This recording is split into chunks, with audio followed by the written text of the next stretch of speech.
فرما رہے تھے تو اس وقت اس کے جو ذرات تھے ان ذرات کو کائنات میں بکھیرا گیا. جب کائنات میں بکھیرا گیا تو وہ ذرات کائنات کے جس حصے پر جا کر گرے ہیں وہاں مسجدیں تعمیر ہو رہی ہیں اور یہ سلسلہ قیامت تک چلتا رہے گا. مساجد کی تعمیر کا سلسلہ قیامت تک چلتا رہے گا. واقعی بڑے خوش نصیب ہیں وہ لوگ جنہیں اللہ اپنے گھر کے لیے چن لیتا ہے, انتخاب کر لیتا ہے.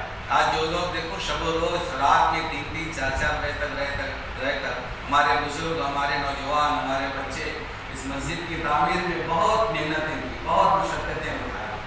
میں نام لے کر ان کا اظہار نہیں کروں گا اس لیے کہ ہمیں یہ حدیث سے بھی ہم گزر چکے ہیں کہ اگر کوئی نام و نمود کے لیے کوئی نیک عمل کرتا ہے تو اس کی وہ نیکیاں اس کے منہ پر مار دی جاتی ہے. یہ ہمارا اور ہمارے رب کے درمیان کا معاملہ ہے. ہم نے جو کچھ بھی کیا ہے اللہ جانتا ہے, اللہ جانتا ہے. اللہ اسے اپنی بارگاہ میں قبول فرمائے. تو آدم علیہ السلام سب سے پہلے بیمار مسجد ہے. سب سے پہلی مسجد کی تعمیر آدم علیہ السلام. یہاں ایک بات نوٹ کرنے والی ہے, اللہ کے نبی علیہ السلام جب تک مکہ میں رہے مسجد کی تعمیر نہیں فرمائی. جب تک مکہ کی سرزمین پر رہے مسجد کی تعمیر نہیں فرمائی. کیوں؟ جد امجد کا کعبہ سامنے تھا. ابراہیم خلیل اللہ علیہ السلام کے ہاتھوں کا تعمیر کردہ کعبہ سامنے تھا. کعبے کے سامنے اللہ کے نبی نے کوئی مسجد نہیں تعمیر فرمائی. کیوں؟ ایسا نہ ہو کہ لوگ کعبے کو چھوڑ کر نبی کی مسجد کو اہمیت دے دیں. ہاں, جب تک مکہ میں رہے تعمیر نہیں فرمائی. مگر مکے سے جب ہجرت کی, جب مدینہ شریف آئے تو آتے ہی اللہ کے نبی علیہ السلام نے سب سے پہلے اگر کوئی کام کیا تو مسجد تعمیر فرمائی. مسجد قباء سب سے پہلی مسجد اسلام کی. ہونا تو یہ چاہیے تھا کہ مکے سے پریشان حال جو صحابہ ہجرت کر کے جب مدینہ آتے تھے وہ بیچارے بے چین و بے قرار تھے, پریشان تھے. کسی کی آل اولاد چھین لی گئی, کسی کا کاروبار لوٹ لیا گیا, کسی کو گھر سے بے گھر کر دیا گیا. ایسے صحابہ مکہ سے ہجرت کر کے مدینہ آتے تھے. تو ہونا تو یہ چاہیے تھا کہ اللہ کے نبی علیہ السلام سب سے پہلے ان کا کوئی انتظام فرماتے, ان کے رہنے سہنے کے لیے ان کے گھر کی تعمیر فرماتے. مگر ایسا نہیں. یہ ہمارا اور آپ کا مزاج ہے کہ ہم بناتے ہیں تو پہلے اپنا گھر بناتے ہیں. وہ نبی کا مزاج تھا, پہلے بنایا تو خدا کا گھر بنایا. کتنا فرق ہے ہمارے اور آپ میں. اور نبی نے مدینہ شریف آیا تو سب سے پہلے مسجد قباء کی تعمیر اس انداز سے فرمائی کہ صحابہ اگر ایک پتھر اٹھایا کرتے تھے, میرے آقا 2-2 پتھر اٹھاتے تھے. آج اس آقا علیہ السلام کی سنت کو ہمارے نوجوانوں نے ادا کیا ہے. پتھریں اٹھا کر, اینٹ اٹھا کر, ریتیاں اٹھا کر, جتنے بھی لوازمات لگنے والے تھے ہاتھوں سے اٹھا کر ان لوگوں نے شب بیداری کر کے مسجد کی تعمیر میں حصہ لیا. یہ بھی میرے آقا کی سنت ہے. ایک صحابیہ کا قول ملتا ہے کہ ہم نے رسول پاک علیہ السلام کا وہ زخم بھی دیکھ لیا کہ جب آپ پتھر کو اٹھایا کرتے تھے تو پتھر سے آپ کے کمر اقدس پر زخم آ گیا تھا. ہم نے وہ زخم کو بھی دیکھا. پھر آج یہ جو کہا جاتا ہے کہ تھوڑا سا ہم لوگ کوئی چیز میں اگر بڑھ جاتے ہیں, کسی کو اللہ نے مال و دولت سے نواز دیا, یا کسی کو علم سے نواز دیا, یا کسی کو طاقت سے نواز دیا, کوئی بہت تعلیم یافتہ گریجویٹ ہو گیا, تو اب اس کے اندر ایک نازک مزاجی آ جاتی ہے. اب وہ ایک گلاس پانی یہاں سے اٹھا کر باہر رکھنا اپنی شان کے خلاف سمجھتا ہے. نبی پاک علیہ السلام کی سنت سے ہمیں درس لینا چاہیے. نبی نے اپنے ہاتھوں سے پتھر اٹھائے اور اسی لیے تو ہمیں بانی اسلام پر فخر ہے.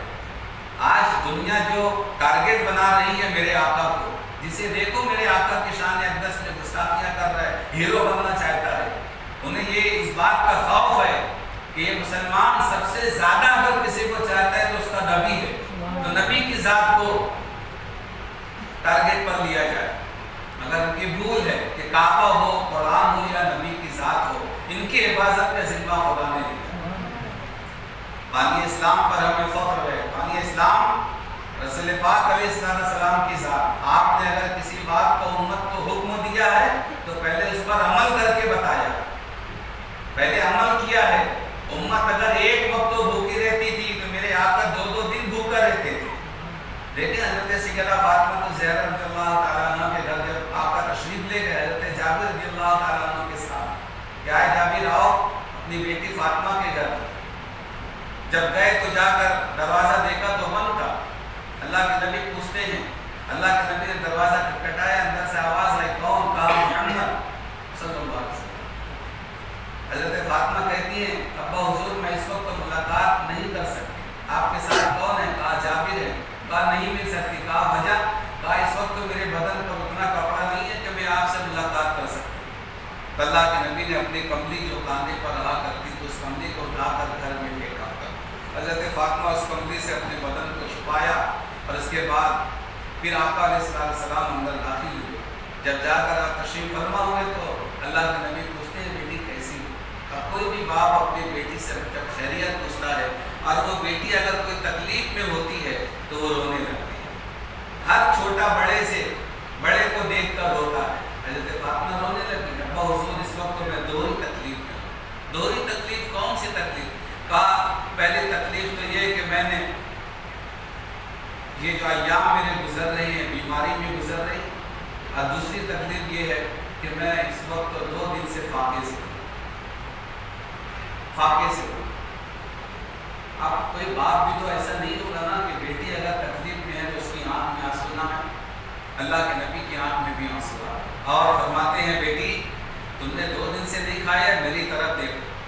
جب اللہ کے نبی نے اپنے کپڑے کو ہٹایا تو دیکھا شکم پر پتھر بندے ہوئے تھے۔ کہا میں 3 دن سے نہیں کھایا۔ ہمیں بانی اسلام پر اس بات پر فخر ہے کہ ہمارا نبی جس بات کی تعلیم دیتا تھا پہلے خود اس پر عمل کرتا۔ کسی بھی عبادت کو اٹھا کر دیکھ لو، یہاں ہم نے دیکھا کہ میرے آقا علیہ السلام مسجد کی تعمیر فرما، زخمی ہو جاتے تھے، پتھر اپنے ہاتھ سے اٹھایا کرتے تھے، لگایا کرتے تھے۔ جنگ خندق کے موقع پر بھی ہم نے دیکھا میرے آقا علیہ السلام ایسی ایسی چٹانوں کو توڑا ہے کہ جہاں بڑے بڑے مجاہد صحابہ جہاں ہار جاتے تھے، پتھر جب نہیں ٹوٹا کرتے تھے، میرے آقا علیہ السلام جو 2 3 دن سے فاقے سے رہتے تھے، مگر طاقت کا یہ عالم ہوتا تھا کہ ایک ہی بار میں چٹان کو توڑ کے رکھ دیا کرتے تھے۔ یہ حالت تھی۔ وہی اسی وقت کا واقعہ حضرت جابر رضی اللہ عنہ، دیکھا کہ اللہ کے نبی کی شکم پر پتھر بندھے ہوئے اور جنگ خندق میں آپ گڑھا کھود رہے ہیں، کھانا پینا نہیں ہے، بھوک سے چہرے پر اس کے آثار نظر آ رہے۔ حضرت جابر گئے، گھر جا کر اپنی بیوی سے پوچھا، کھانے کے لیے پوچھا، کہا کچھ نہیں ہے، ایک بکری کا بچہ ہے اور کچھ آٹے ہیں، کہا آٹے سے روٹی بنا لو۔ بکری کو اٹھایا، لے کر باہر گئے، لے جا کر اسے ذبح کرنے لگے۔ آپ کے 2 بچے تھے، دونوں بچوں نے دیکھا صحن کے اندر حضرت جابر بکری کو کیسے گرایا، کیسے اس کو ذبح کیا، کیسے اس کو بنایا۔ جب آپ گوشت لا کر وہاں پر رکھ دیا بیوی کے پاس، کہا کہ انہیں بنا، آج میں اللہ کے نبی کی دعوت دینا چاہتا ہوں۔ آپ جب چلے گئے تو جو 2 بچے تھے آپ کے، ان دونوں بچوں نے کیا کیا کہ جو بڑا بچہ تھا چھوٹے والے بھائی کو لے کر اسی انداز سے اسی جگہ گیا، اور جانے کے بعد چھوٹے بھائی کو اسی بکری کی طرح گرایا، چھری لیا، حلق پر چلایا، چھری چل گئی اور بھائی ذبح ہو گیا۔ رونے لگا جب دیکھا کہ یہ حالت ہے، بھائی خون میں لت پت ہے، گھبرا کر بھاگا چھت پر جا کر بھائی کی لاش کو دیکھ رہا تھا۔ جب دیکھا اسے بھی چکر آیا، کش کھا کر گر پڑا، نیچے گرا، وہ بھی ختم ہو گیا۔ ادھر بیوی کھانا بنا رہی تھی، آواز دے رہی ہے بچوں کو، بچے آواز کا جواب نہیں دیتے، پریشان تھی۔ جب آ کر دیکھی تو دیکھا بچوں کی لاش پڑی ہوئی ہے، مگر چونکہ آج اللہ کے نبی علیہ السلام تشریف فرما ہونے والے تھے، وہ عام عورتوں کی طرح نہیں تھی کہ واویلا مچا دیتی، بہت بڑی بردبار ہوتی تھی وہ صحابیات۔ بچے کو اٹھایا، لے جا کر گھر کے کونے میں سلا دیا، اوپر سے چادر اڑا دی۔ اللہ کے نبی علیہ السلام ادھر آئے، حضرت جابر لے کر آئے، صحابہ بھی ساتھ میں تھے، دسترخوان لگا۔ اب اس سے پہلے کہ اللہ کے نبی علیہ السلام دسترخوان پر بیٹھتے، کھانا تناول فرماتے، ہاتھ دھوتے، حضرت جابر جب اندر گئے کھانا لینے کے لیے، بیوی سے آپ کہتے ہیں کہ ہمارے بچے کہاں گئے؟ کچھ تیاری کرتے، دسترخوان بچھاتے، پانی لاتے۔ اب وہ جو بیوی تھی اب تک بڑی بردباری سے اپنے آپ پر ضبط تو کی ہوئی تھی، لیکن جب شوہر نے پوچھا تو وہ رونے لگی اور کہتی ہے کہ آپ کے جانے کے بعد ایسا ہوا، بچوں کی لاش وہاں پر رکھی ہوئی ہے۔ حضرت جابر نے بھی اپنے آپ کو سنبھالا، کیونکہ آج اللہ کے نبی علیہ السلام تشریف فرما ہے۔ چادر اڑا دیا، گئے دسترخوان بچھایا، ہاتھ بلانا شروع کیا، ابھی کھانا تناول فرماتے اللہ رب العزت نے جبریل امین کو بھیجا، جبریل امین کو بھیجا، جبریل جا کر میرے محبوب سے کہنا کہ جب تک کہ جابر کے دونوں بچے کھانے میں شریک نہ ہوئے کھانے کو ہاتھ مت لگانا۔ اللہ کے نبی پوچھتے ہیں جابر بچے کہاں گئے؟